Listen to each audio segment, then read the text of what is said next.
kind of are worried about it. You overanalyze it, which I do all the time.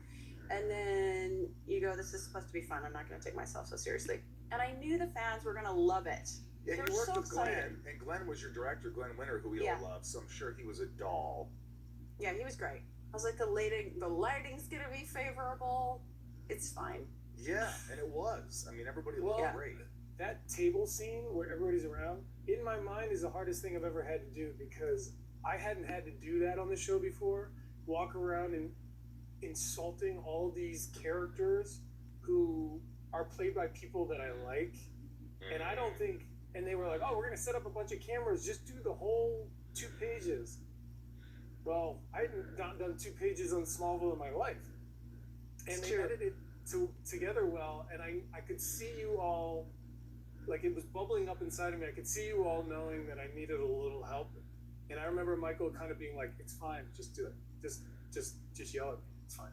You know, and like encouragement in the cast, because I was so out of character, and because I hated looking at you guys and saying these mean things.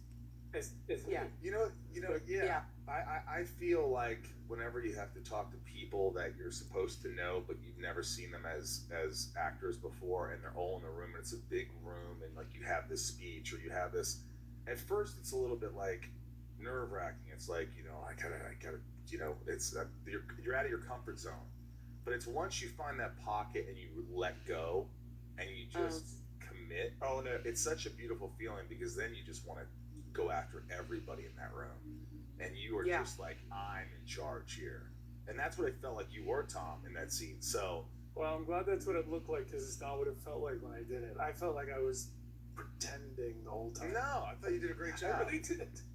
Your whole body shifted, the way you moved and everything. So whatever it was that you did to prepare, it became part of your whole physicality. That's not how you ever kind of walked with me before, even how you like grabbed my hand and marched in and all that kind of stuff. That's not experiences that I've had before. Hey, Erica, how excited are you to go on the Smallville cruise? So excited. And I hate the water. I'm terrified of the water, but I don't care. I've never been on a cruise. Have you been on a cruise? I haven't either. Neither has Tom. I've never been on a cruise. Some people, I've been on boats. I've driven boats. I've helped people with their boats, but I've never been on a cruise. I mean, but like JP says, it's a hotel that keeps moving to new excursions. It's great. It's like a different kind of culture that you're embracing, and people and stuff to do. And God forbid I get seasick and I'm just in my cabin the whole time. You don't get seasick on cruise ships. You take drugs for that. I mean, legal things, but you can take things that are. I've never been on a cruise either. I have no idea. I'm equally terrified. I mean, it really is. To me, it was this sense of adventure, right? It's kind of represents many things that I think, oh, that could be potentially terrifying. But then somebody goes like, do you want to go do this? And I'm like, why don't I? I think it'd be great. I was telling JP we should set up a situation where there's like a sailboat that is in distress, and we have to navigate the cruise ship, and only the cast members can go save them. And he looked at me and he was like, "You're an idiot." You know, while we're on there, I